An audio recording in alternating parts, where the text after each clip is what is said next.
صدري قرآن املأ قلبي قرآن واسق حياتي قرآن. أعوذ بالله السميع العليم من الشيطان الرجيم. بسم الله الرحمن الرحيم. الحمد لله وكفى والصلاة والسلام على مولانا Muhammad sallallahu alayhi wa ala alihi wa sahbihi wa sallim. Viasatum, assalamu alaikum wa rahmatuhu ta'ala wa barakatuhu. I welcome you to Nasfat Half Hour, a program that aims at enlightening and educating you that are viewers at home. Today, inshallah, we are looking at a very, very important topic, and that is domestic abuse.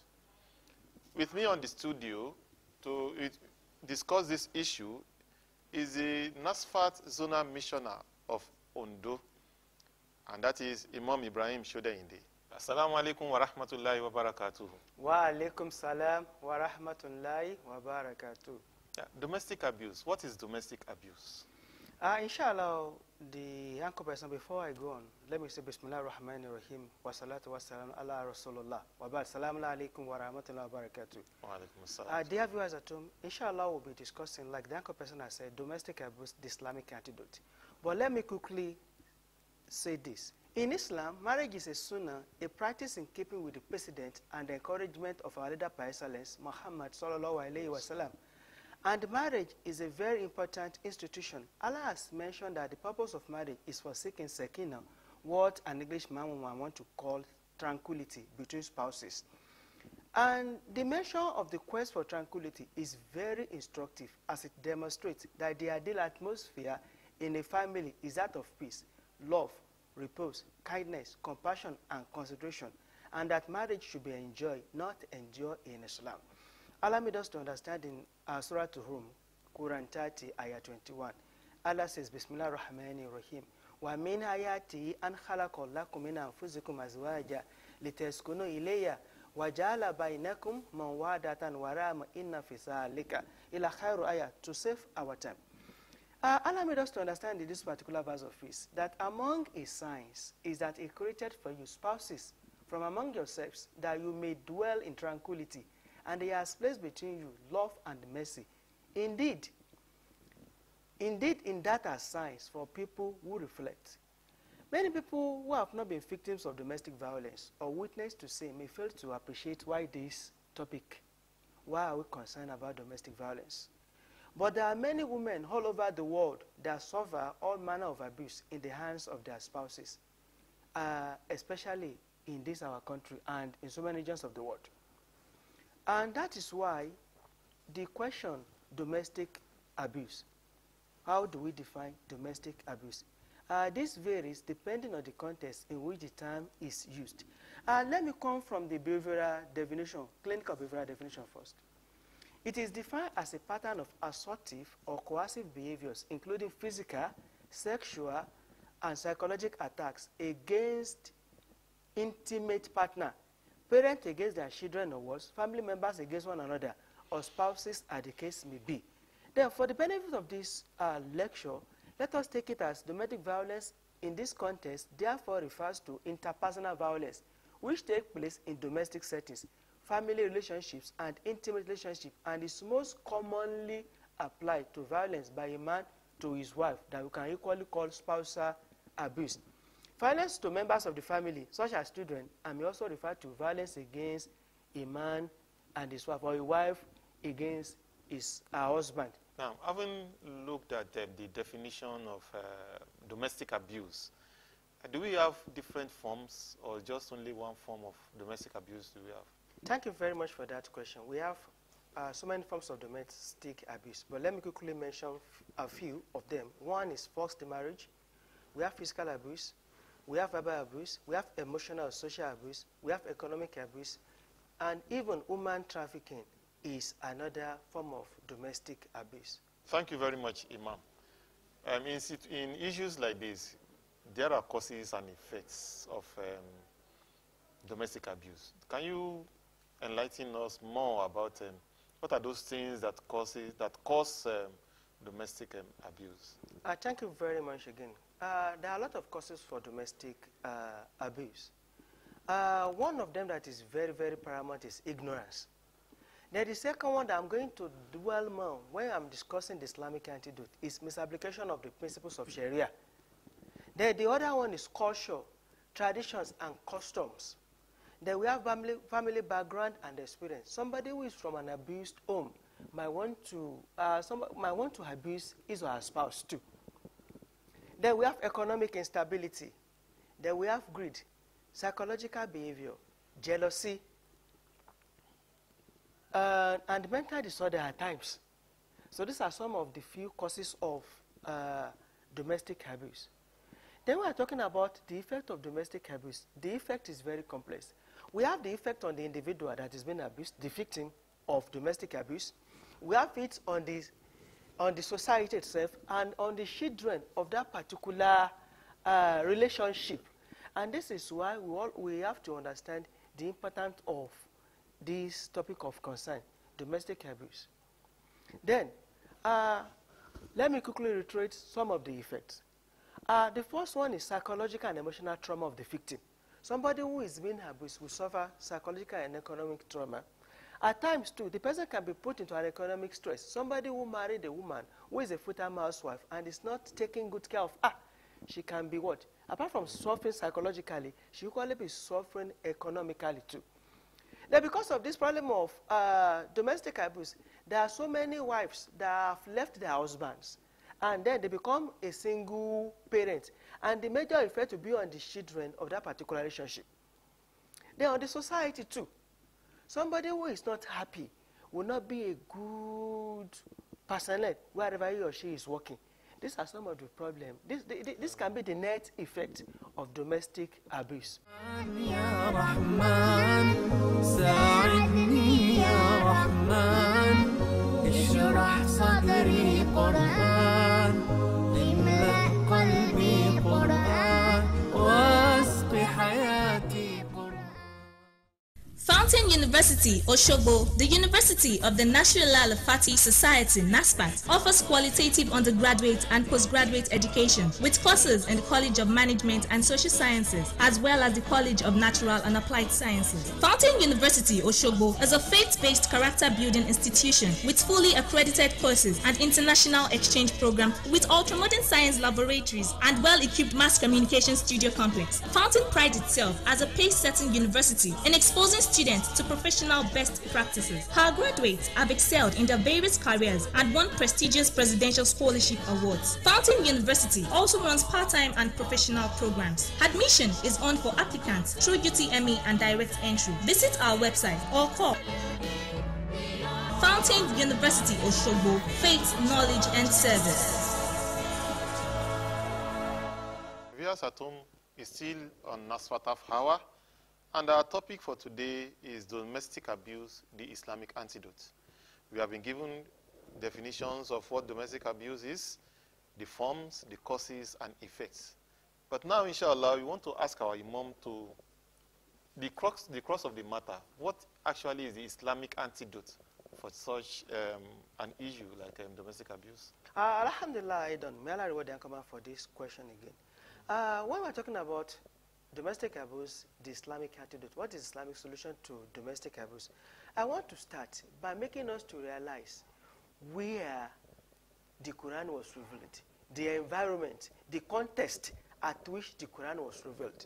Islam, as the final message from God to humankind, came to light in a brutal and cruel environment. Violence was a common practice in Arabia and around the world at that time that Quran was being revealed. The weak and needy, the orphan and widow, slaves and servants had no defined rights in such a world, no rights for them at all. But Islam came to establish justice and mercy in the heart of a cruel world and prohibited any oppressive behavior. The Quran emphasizes that all people are created equal in worth and value, regardless of your race, your gender, your ethnicity, or your socioeconomic status. It revolutionized the status of women. At the time, we are critically analyzing In pre-Islamic Arabia then, it is honorable for a man to kill his wife on the suspicion that he's committed adultery. But the Quran says no. Before you do that, there are procedures that you must follow. One of the procedures is at least you must be able to prove beyond no doubt that indeed she has committed adultery. How? What is the adequate conviction? For people who the society can forge for their character must have witnessed them in their act. All of you want to say that is impossible. Yes, this is the procedure Islam has encouraged. At a particular time, the woman has no right. At a particular time, the woman is part of the property of a man. At a time, the women are not seen as a human being. There is a time that when an husband of a woman dies, the adult son or the brother of the deceased can just marry the woman at his convenience without seeking the consent of that particular woman. Because to them then, that woman is part of the property of the deceased husband, who now falls into the lot of the inheritors. But this particular period, Islam says no.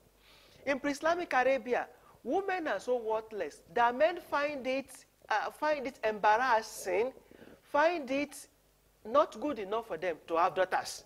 And by the time they have daughters, what do? They commit what we call female infanticide. They will bury the daughter alive. This reminds me of the story of Umar, radiyallahu anhu. When they became Muslims, when the companions become Muslims, the Prophet asked them, tell me, now that I have become a Muslim, what is that thing that when you remember today, you feel so sad? Umar said, I have two, but I'm going to bring one because of our time. He said, I have a woman that gave birth to a daughter. When she now knows that if I hear that the baby is a girl, I'm going to kill the baby, she ran away with the baby. When the baby has become a very beautiful adolescent, she now brought the baby back to me, thinking I would have fallen in love with that particular girl or lady.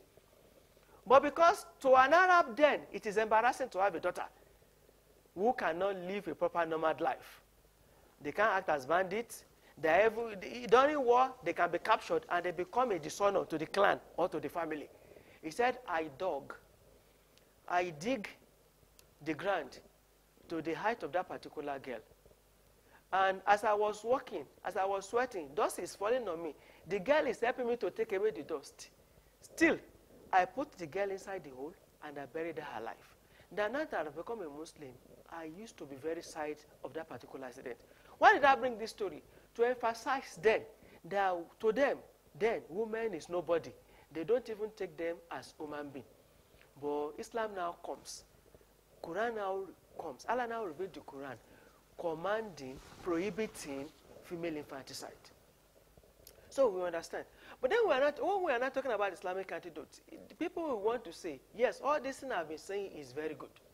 But there is a verse in the Quran, in Surah An-Nisa, ayah 34, that Allah have instructed that a man can beat a woman. Then, is that not an excuse for domestic abuse? If is that not an excuse for domestic violence, I want to say no. Because when we are interpreting the Quran, we must interpret the Quran with the gender paradigm that the Quran is following. And this is what they call reading the Quran intratextually. Doing the tafsir of Quran, doing tafsir Quran bil Quran. This is very, very important. And when you consider so many other verses in the Quran, giving women their rights, even before the so-called fundamental human rights that we are all running after now, Islam has given women so many rights. Then when you now come back to hadith itself, that is another tafsir. Tafsir Quran bil hadith. And we are now going to see how does the prophet behave with women. What has he said about them? Let me start by saying this. The Prophet is going to have said, "Khairukum la yadrib," that the best of you is that person who will not beat his wife. And Aisha has given Prophet Muhammad sallallahu alaihi wasallam that matrimonial credentials that he never beat any of his wives. So if that verse of the Quran has sanctioned domestic abuse, and we have seen so many other verses of the Quran who is giving women their rights, then the person whom Aisha has declared to be the living Quran, to somebody who is actualizing the totality of the Quran, has claimed that we should not beat our wives, has claimed, and Aisha has claimed that he has never beaten any of his wife. Are you saying they don't used to have marital discord? I'm going to come to that. The Prophet continued to say that the best of you are the best to his family, that I am the best of you because I'm the best to my family. These are points which is emphasizing that Islam never supports domestic abuse or violence, whatever we want to call it. Now, I can keep on bringing so many at this. Let me bring another one. The Prophet is going to have said one day after a particular salat that those of you, your women have come to me reporting you men. Those of you that they have come to report it, you are the worst of us. You are not the best of men. This is equally emphasizing that Islam have not sanctioned domestic violence. It has even come to prohibit it.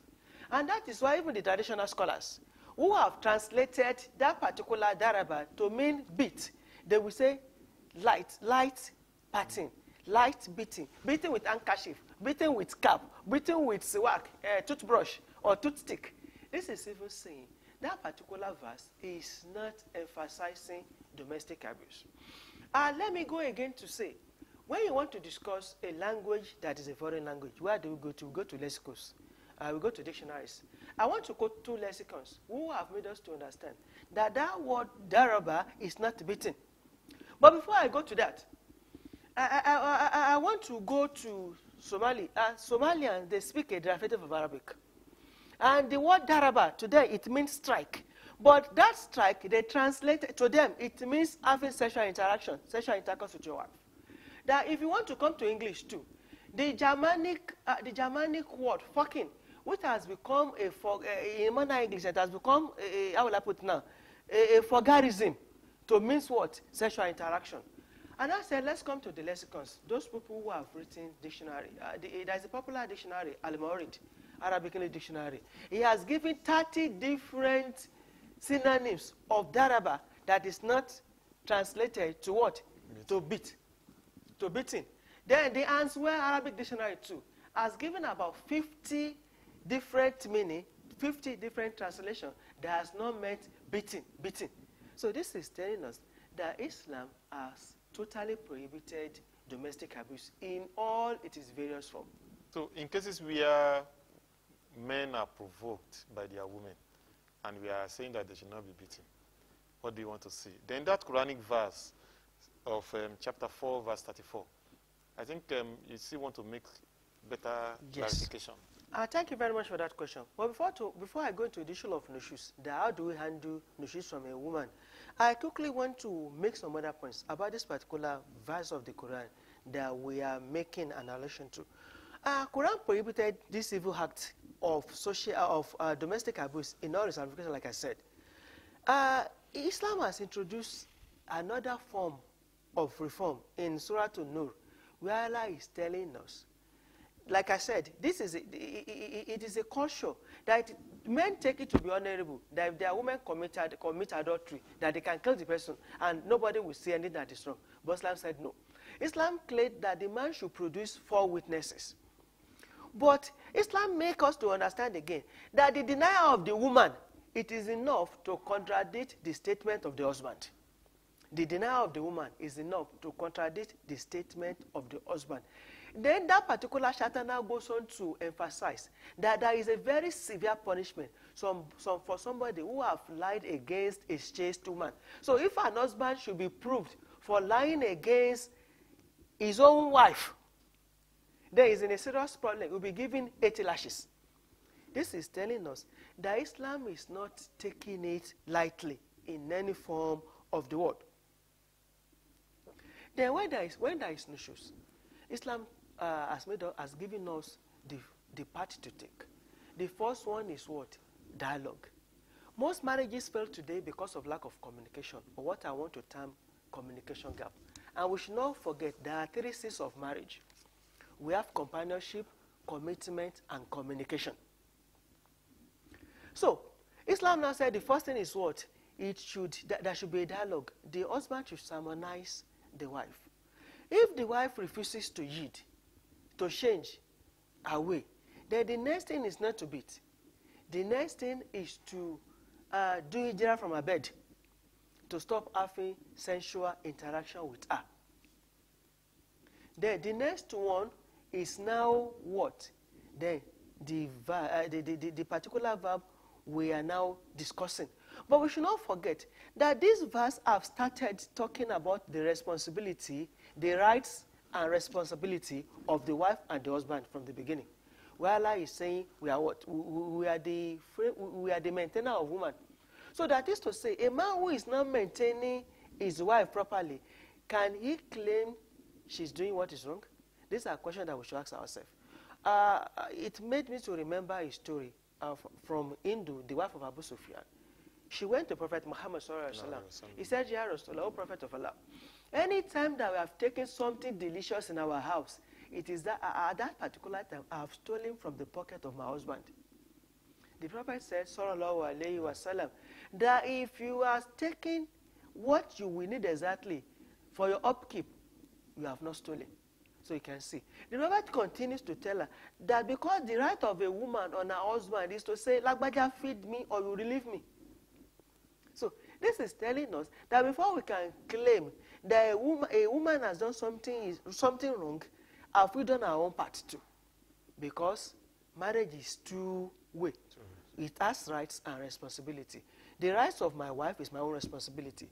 My own right is the responsibility and duties of my own wife. These are things that we should understand. In further expanding the frontiers of domestic abuse to cover children, parents and children, you find that the Prophet Muhammad sallallahu alaihi wasallam has instructed us as parents that muru awladakum bis salat wa hum sab'u sinin wadribuhum alayha wa hum ashara sinin. We should command our children to observe salat. We start teaching them as from the age of 7. But by the time they become of the age of 10 and they abandon salat, they are not observing it, we should beat. That word, doraba, was also used by the Prophet.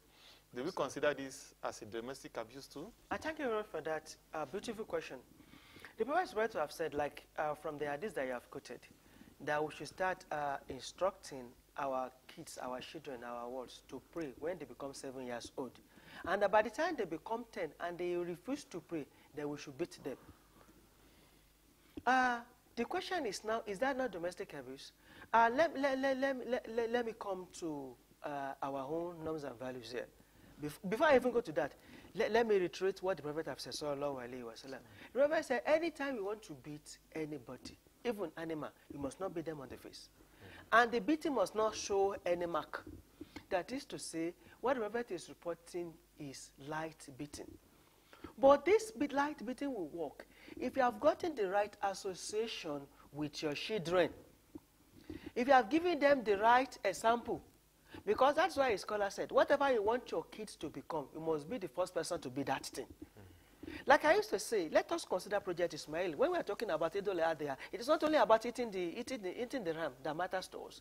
What kind of training was Prophet Ibrahim, alayhim salam, has given to Prophet Ismail? That when he told him that Allah asked me to sacrifice you for him, and he refuses to run away. And when the knife was unable to cut his neck, he's the one saying, "My father, probably because you are looking at my face, that is why you are pitying me. Use something to cover me." We might want to say, yes, it's because he's a kid of 13 years old. Let me buy that idea. What again? When Prophet Ibrahim went to visit him and he was absent and he met his wife, a wife that he has been enjoying, and he told that woman that if your husband come, tell him the door of his house is bad. And when he gets home, he asks his wife, did I have any business? He said, yes, there is one old, very old man, a sunny sense that come to here. He said, what was the information he gave to you? He said, he told me to tell you that the door of the house is bad. He said, fine, that you should change it. He said, fine, you are the door of that house that my father is referring to, because a woman makes the hope that I relieve you, I divorce you. When he was 13, he obeyed his daddy absolutely. Now he's married. I was saying he's a young person. No. The question is, how was he trained? What kind of training has been given? That is why today we used to say there are 3 7 years in the life of our children that matters to the first 7 years. What's our association with them? This is the time they needed us most. That we don't only have to give them present, we must give them our presence too. Then the next 7 years, that is the 8 to 14, they would have been forming on their own. They will be building on the training we have given them. There will be some peer influence. There will be societal influence too. Whatever we have been able to achieve at that particular period is what they are going to use between 14 and 21. So that is to say, the question now falls between the second 7 years, that is age 10, between 7 and 14. If you have properly trained your kids, if you are the one that will go to the mosque and take your kids along, when they get to that particular, you don't need to strike them before they start praying. Then when it is now become mandatory to strike or beat them, like the hadith has said, I have explained that the Prophet said, it is not a beating that you are going to what? Hospital. No, that's not that kind of beating the Prophet is referring to. Light beating. Just to show your annoyance for him not obeying Allah if you have properly taken care of the person. Then we should not forget the fact, because we should take in the context. The Prophet have said, well, the best thing you can do for your kid is to get them the right mother. So even if you are not at home, the mother will do the right thing. And a child that both the mother and the father has been taking spiritual, who they have been giving good spiritual training, right from age 0 to 7. When it gets to 10, he will not refuse to pray. Alhamdulillah, that has been a session on domestic abuse, the forms, the definition, the causes, the effects, and the Islamic antidote. We thank you very much for coming to attend this session. I pray that Allah subhanahu wa ta'ala will reward you, and also pray for journey mercies back to your base. Jazakumullahu khaira jazai. It has been a very enlightening session on Nasfat of Hawa, and this is where we are drawing the curtain on this episode. Inshallah, till tomorrow, when we meet for yet another very educating session on Nasfat of Hawa. I am Uthman Adekunle Animashan, your anchor on this program, saying, Assalamu alaikum wa rahmatullahi wa barakatuhu.